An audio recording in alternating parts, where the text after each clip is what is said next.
Alô galerinha, seja bem-vindo ao canal Paradigmata. Hoje nós vamos estar estreando aqui um quadro novo chamado Paradigmatizando. A ideia é que a gente possa conversar um pouco acerca de temas diversos e a pedido de vocês, meus alunos, internautas, galera que acompanha o canal, hoje a gente vai estar falando um pouco acerca de política, ódio e medo. A ideia é que a gente troque uma ideia sobre isso, beleza? Vamos lá?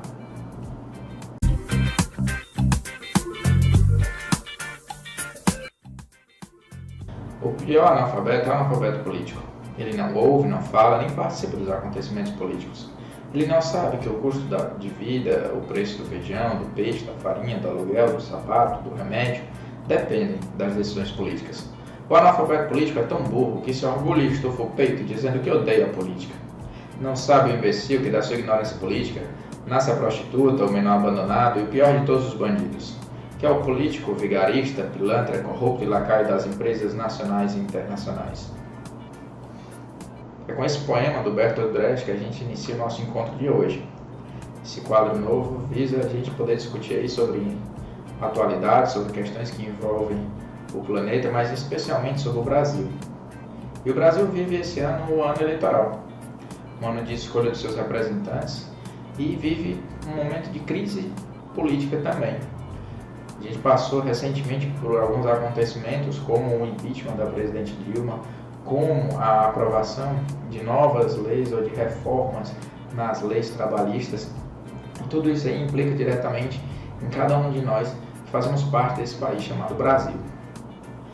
É interessante a gente pensar isso porque nesse quadro de tensões que a gente vive nesses últimos 4 anos, a gente conseguiu ver aí também, e vivenciar e participar direto ou indiretamente, de tensões cada vez mais fortes em relação a uma polarização.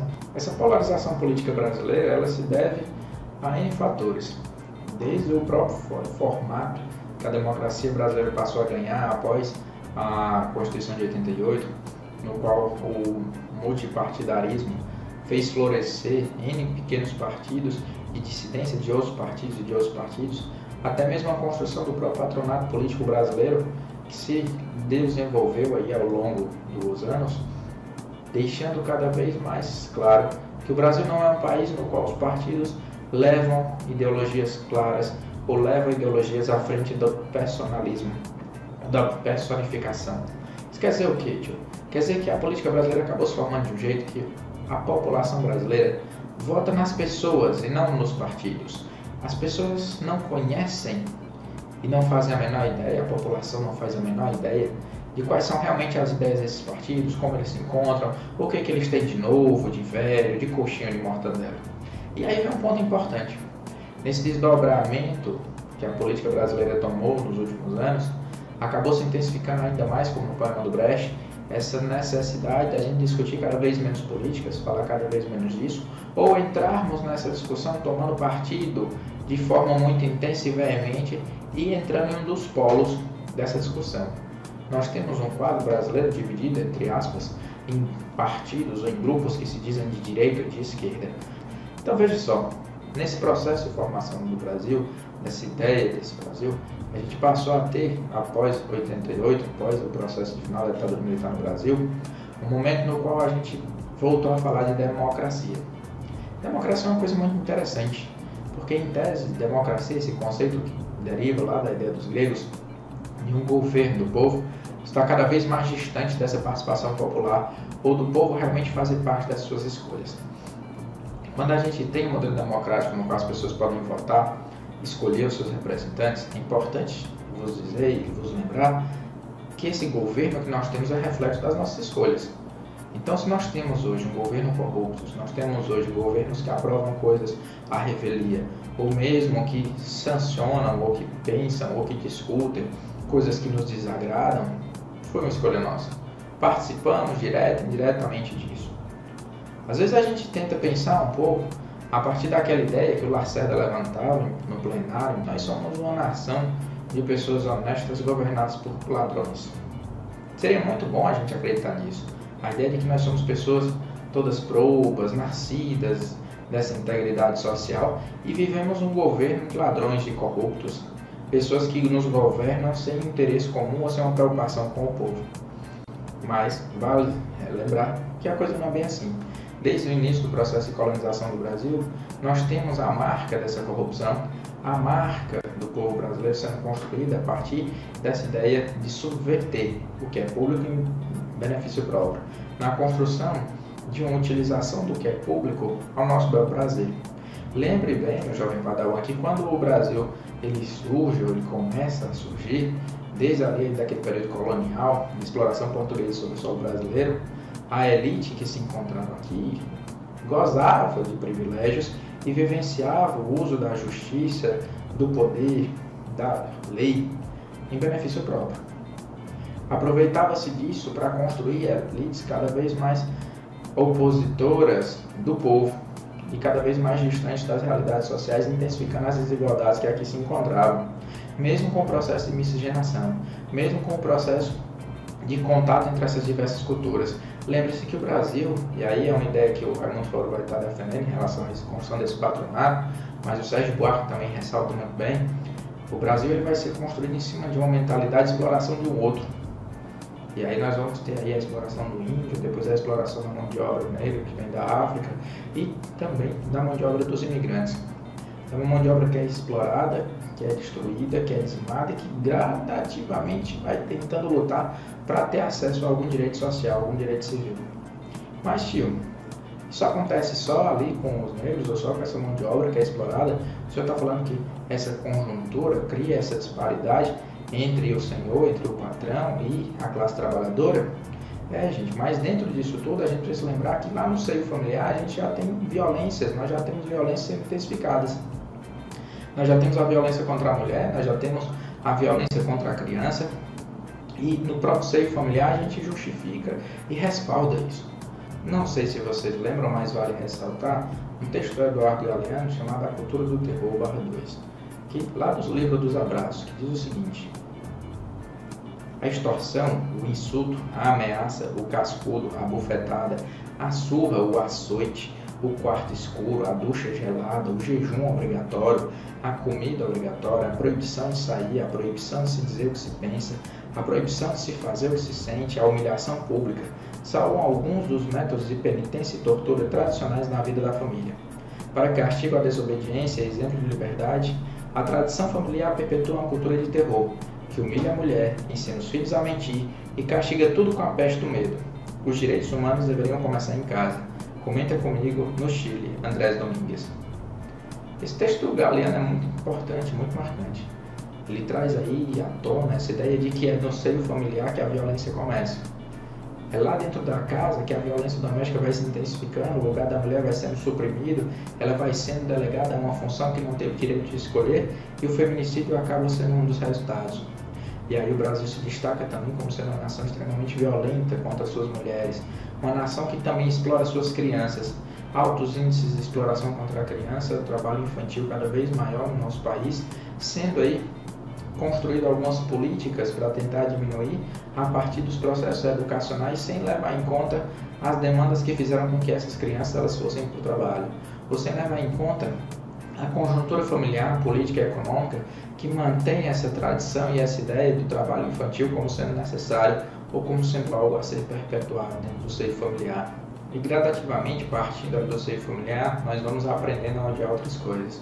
Nós vamos aprendendo a odiar o próximo, nós vamos aprendendo a odiar o sistema educacional, nós vamos aprendendo a odiar a vida em comunidade, nós vamos aprendendo a odiar os animais, o meio ambiente, nós vamos disseminando uma cultura de ódio que quando a gente encontra a possibilidade de reverberar isso através das redes sociais, acaba sendo um ponto forte, um ponto culminante. Então estamos em ano eleitoral, vivemos um período no qual os políticos falam e propagam ideias para transformar o Brasil. E aí me vem uma preocupação clara. Como é que a gente vai estar transformando, construindo uma sociedade melhor, na qual essa cultura de ódio, essa cultura de destruição, essa raiva para com o próximo, ela possa ser subvertida, ela possa ser transformada? Olha que questão interessante, porque o Nelson Mandela, quando ele assume a presidência lá na África do Sul, ele, em um dos seus primeiros discursos, em relação ao fim do apartheid, ele diz algo bem simples. Ele diz que ninguém nasce odiando o outro pela cor da sua pele. Aprende-se a odiar. Se a gente aprende a odiar, também é possível aprender a amar. Então haveria uma forma, uma possibilidade do processo educacional ensinarmos o outro a amar.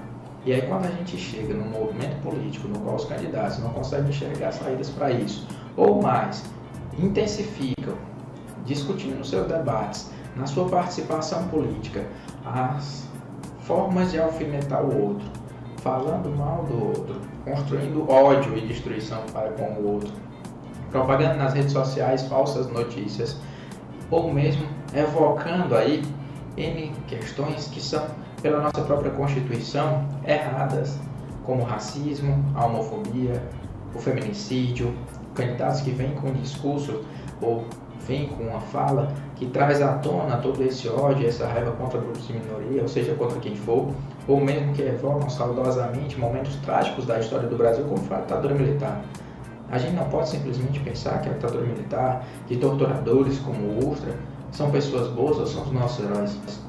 Ou pelo menos é isso que a gente vê nas redes sociais ao evocarmos os candidatos como sendo salvadores da pátria, e mais do que isso, salvadores da pátria que carregam consigo bandeiras às vezes manchadas de sangue de vários inocentes, várias pessoas que lutaram simplesmente pelo direito de vir a ser e que não tiveram isso aceito no seio da pátria amada brasileira.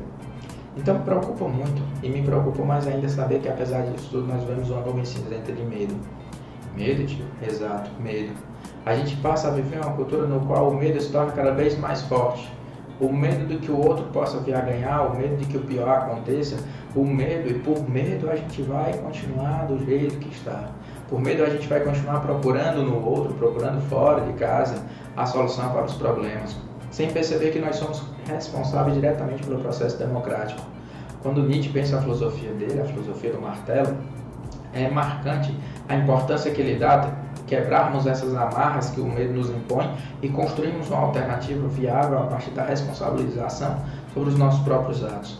E nós chegamos a verificar, a vivenciar um modelo, a vivenciar uma sociedade que delega cada vez mais ao outro a responsabilidade e a culpa pelos seus fracassos, pelos seus erros, pelas suas escolhas.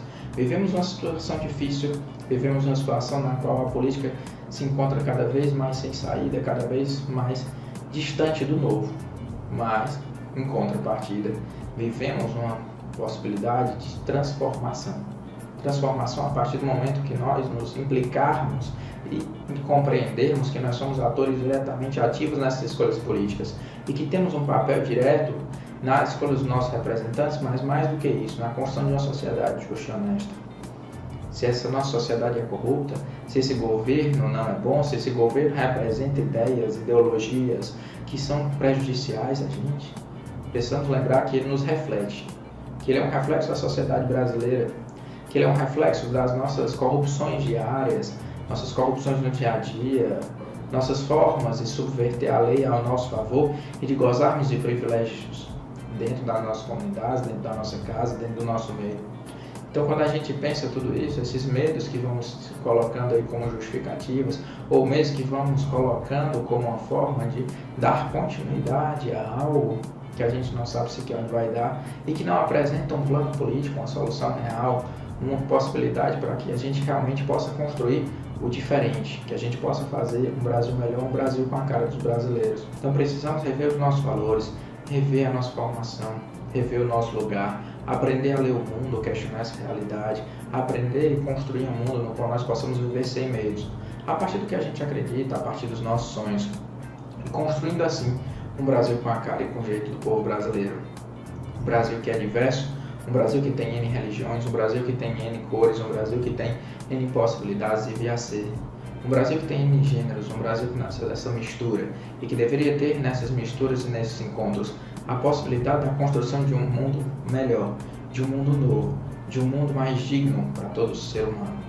Beleza, espero que você tenha entendido, a gente vai estar se encontrando mais por aí para falar um pouco, para discutir sobre alguns temas, para falar mais de política, para falar mais sobre o Brasil, porque afinal a nossa ideia é que a gente possa deixar de ser analfabetos políticos, que a gente possa aprender a ler o mundo, que a gente possa aprender a questionar essa realidade e que a gente possa, juntos, de mãos dadas, construir um Brasil ainda melhor. Beleza, tamo junto.